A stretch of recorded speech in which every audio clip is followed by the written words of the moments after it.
Je vous souhaite très bonne et heureuse année 2025, à travers vous donc à tout le personnel travaillant à l'institution présidente du Faso. Je souhaite que 2025 soit une année pleine de santé pour vous, votre famille et vos proches, pour que vous puissiez donner le maximum de vous-même dans le travail pour le bonheur de notre peuple.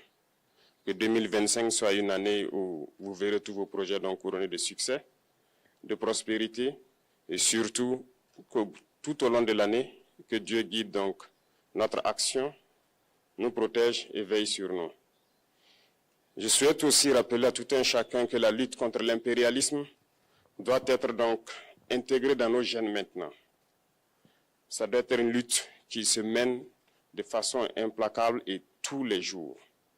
Parce que beaucoup de gens n'ont pas compris ce que c'est que cette lutte jusque-là. Nos vaillantes forces combattantes sont sur le terrain. Ils mènent le combat contre les valets manipulés, ces criminels qui écument nos campagnes tous les jours et tiennent bon pour amener la paix dans notre cher Faso. Autant ils le font, nos masses populaires laborieuses, que sont les agriculteurs, les éleveurs, se battent aussi également pour qu'on puisse atteindre l'autosuffisance alimentaire à travers donc l'accompagnement de tous les techniciens du ministère de l'Agriculture. C'est très important. Et autant qu'eux aussi se battent dans l'administration, nous devrons nous battre pour changer de mentalité. Cette décolonisation mentale, c'est la partie la plus difficile. Et c'est pour ça que nous tenons à vous rappeler constamment qu'il faut changer de mentalité, revenir à nos sources et nous battre. Et c'est ça aussi le combat contre l'impérialisme. Toutes les occasions nous sont offertes pour pouvoir comprendre l'impérialisme, ses manifestations. Quand je prends dernièrement les propos d'Emmanuel Macron sur l'Afrique, eh bien, tout Africain conscient devrait donc comprendre très vite tout ce qu'il a pu nous dire et qu'est-ce que ça signifie. Le général Tchani a dit il n'y a pas longtemps du changement donc de tactique ou de stratégie des forces françaises en Afrique, et je pense qu'il est venu le confirmer. Il s'agit de dissoudre et de garder un dispositif socle. Et Emmanuel Macron l'a si bien dit qu'on ne peut que le remercier pour cette sincérité, même si certains ont voulu mettre la poudre aux yeux de leur population, mais la réalité finit par rattraper aussi. Ils ne partiront pas de certains pays, ils ont juste dissous le dispositif. Vous ne les verrez plus dans des bases, mais dans les ambassades, ils seront là.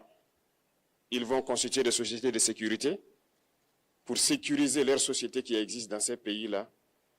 Mais les soldats seront là, mais vous ne les verrez plus en tenue ou rassemblés dans des bases. C'est tout ce que ça veut dire. Ils vont se réorganiser, mais seront là. Il a parlé de politesse vis-à-vis de certains chefs d'État en leur donnant la primauté d'annoncer donc la rupture ou le départ des forces françaises. Ça nous importe peu, on peut dire, mais tout ce que nous savons, c'est que si vous voulez une rupture avec ces forces impérialistes, c'est simple, on dénonce les accords. Tout commence par là-bas. Et je pense que l'exemple du Tchad, en tout cas, est palpable. Ils ont commencé par dénoncer les accords. Sinon, si on ne dénonce pas les accords, juste dire que les bases quittent, on n'a rien fait. Parce que le problème se trouve dans les accords coloniaux de défense qui ont été signés depuis l'indépendance. Le plus dangereux n'est pas ceux-là que vous voyez dans les bases. Le plus dangereux, ce sont les conseillers militaires. Les conseillers militaires existent dans tous ces pays. Ils ont existé au Burkina aussi jusqu'en fin 2022, jusqu'à ce que nous prenions nos responsabilités. Et qui sont ces conseillers militaires? C'est ceux-là qui sont censés mettre en pratique la politique de la France ici. Ils doivent travailler à rendre nos armées très faibles pour que la France puisse toujours avoir l'argument d'exister ici. Sous Blaise Compaoré, ils avaient réussi. Nos sentinelles prenaient donc la garde avec des bâtons. C'est ça que la France veut de nos armées. Lorsque nous arrivons à cette étape, nous n'avons pas le choix que de vouloir qu'ils viennent s'installer. Mais l'armée burkinabé a réussi à un moment donné à se débarrasser des conseillers militaires. Malheureusement, je pense qu'en 2019, après l'opération Otapuano, où ces Français ont vu que l'armée burkinabé avait encore une capacité de réagir au terrorisme, ils ont appelé le chef d'état-major en France, ils l'ont instruit de reprendre les conseillers militaires dans toute la structure. Eh bien, il n'a pas accepté, mais au retour au pays, les politiques l'ont instruit d'accepter les conseillers militaires. Et c'est là que les conseillers militaires sont revenus dans l'armée burkinabé en 2019. Avec toutes les conséquences qu'on connaît, l'armée était en train de disparaître dans les années 2020-2021. Et d'ailleurs, c'est le moment où beaucoup de militaires ont dû déserter parce qu'il n'y avait plus d'espoir. On était en train de s'effondrer. Voilà un peu comment ils travaillent. À l'état-major général des armées, dans tous les états-majors d'armée, dans les écoles, c'est eux qui sont censés dicter la politique de notre armée. C'est eux qui nous disent combien recruter, quand recruter et qu'est-ce qu'il faut en faire. Ils sont dans les écoles pour nous dire comment il faut les former et ainsi de suite.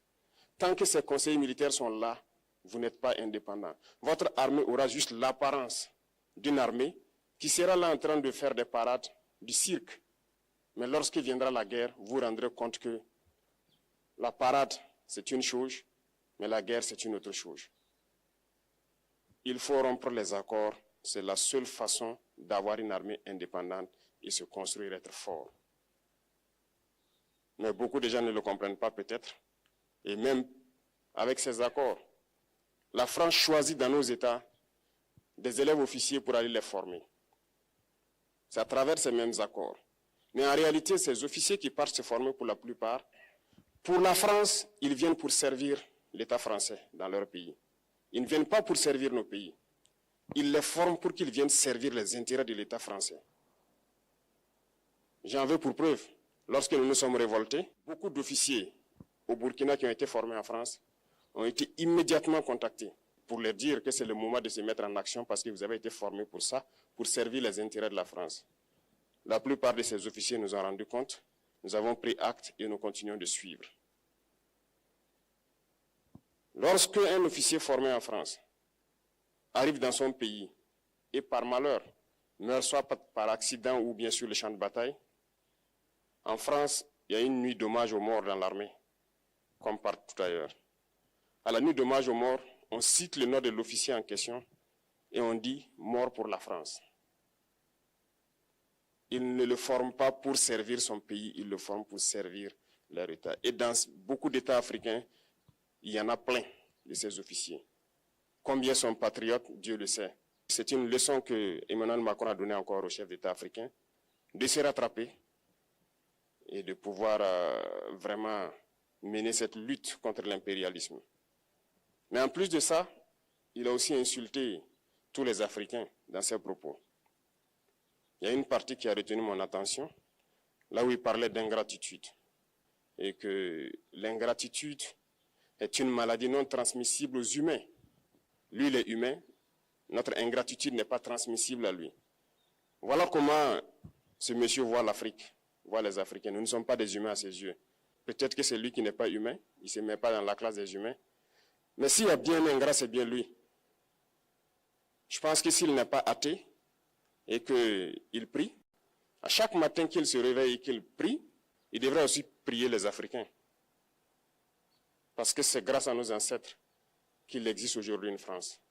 Il devra nous prier. À ses yeux, nous ne devons pas être des humains, nous sommes plus que des humains. Ce sont des messages très forts qu'il passe. Moi, je pleure le peuple français. Mais quand même, il est bien pour l'Afrique. Il est un mal nécessaire pour nous. Ceux qui veulent se réveiller, se réveillent. Ceux qui ne veulent pas se réveiller, comme on le dit, on ne peut pas réveiller quelqu'un qui ne dort pas.